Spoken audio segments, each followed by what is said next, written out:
Um dos motivos mais comuns para uma empresa de médio porte buscar uma operação de M&A, uma operação de fusão e aquisição, não é apenas dinheiro, mas é a sucessão. A maioria das empresas de médio porte no Brasil são empresas familiares. E a sucessão é uma temática importante. É justamente a passagem de uma geração para outra que está empurrando essas empresas para dentro do mercado de M&A. Nesse vídeo eu quero te mostrar por que as empresas estão buscando essa alternativa para fins de resolver a temática da sucessão e quais os cuidados que a gente precisa ter para fazer com que esse processo ocorra da melhor maneira e gere o melhor resultado para os envolvidos. Eu sou a Bianca Mack, sócia da Mack Advogados, especialista em direito societário e tributário, e vou hoje conversar um pouquinho com você sobre o M&A, pensando como uma alternativa de sucessão para as empresas familiares.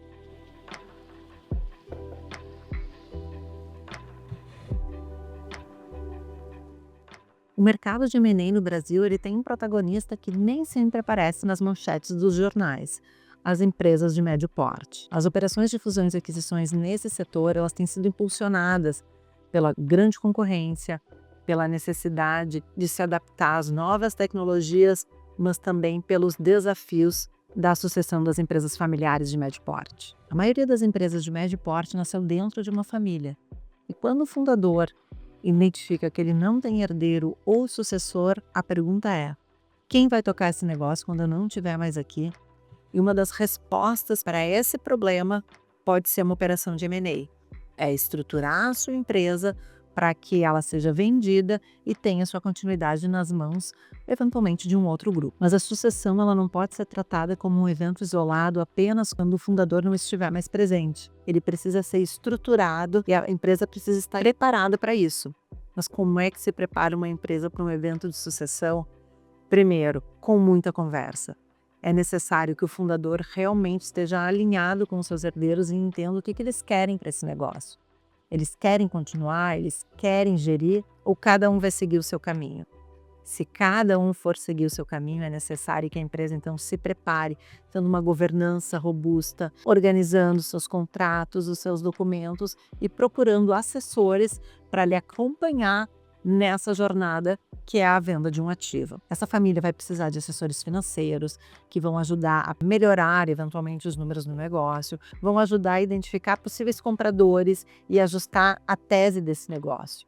Os assessores jurídicos, eles são importantes para ajustar os contratos, a estabelecer a relação entre os sócios para que quando esse comprador aparecer, os sócios estejam devidamente alinhados e prontos para vender essa empresa. Quando identificado um comprador e ele tiver interesse nesse negócio, o primeiro documento que as partes vão assinar é um memorando de entendimentos, um protocolo de intenções, onde vai ser estabelecido o possível valor de venda, as condições de venda, a necessidade daquele fundador ficar ou não no negócio, ou seja, é um documento que vão ter as regras gerais do negócio. E depois a empresa entra numa fase de due diligence, que é a fase em que todos os documentos vão ser analisados, os números contábeis, os números financeiros, as apurações fiscais, ou seja, é feito um raio-x da empresa para identificar eventuais passivos que elas tenham. Por isso que é importante que a empresa se prepare com antecedência. É necessário que ela se organize. Na due diligence é que o comprador, identificando muitos riscos, identificando passivos, ele negocia desconto no preço. Por isso que a preparação ela é tão importante. Ultrapassada do diligence, a gente vai efetivamente para os documentos finais da operação. É onde a compra e venda ela é toda combinada, é um documento que precisa ser muito negociado. O vendedor presta diversas declarações sobre aquele negócio, se compromete a não concorrer com ele, se compromete a ficar eventualmente algum tempo para que a transição ocorra da maneira mais saudável possível, preservando o valor do negócio. E após esse período, efetivamente a operação ela é toda concluída e a sucessão do negócio é feita, porque nem sempre a sucessão se dá dentro da família. Quando a gente olha para a sucessão, a gente pensa na perpetuidade daquele negócio e na geração de valor. E pode ser que isso ocorra através de uma operação de M&A e não necessariamente apenas pela transição dentro da família. Para que a sucessão ocorra da maneira mais saudável possível, esse tema precisa estar na agenda do fundador, na agenda do conselho de administração ou do conselho consultivo. A pauta de quem vai suceder aquele negócio precisa ser trabalhada constantemente, identificando o fundador que a família não quer manter aquele ativo. É necessário preparar o negócio para que ele tenha uma solução de continuidade nas mãos de outro proprietário. E aqui vão os 3 passos que você precisa observar para iniciar essa temática de sucessão no seu negócio. Primeiro, identificar herdeiros e sucessores, se eles querem ou não querem continuar no negócio.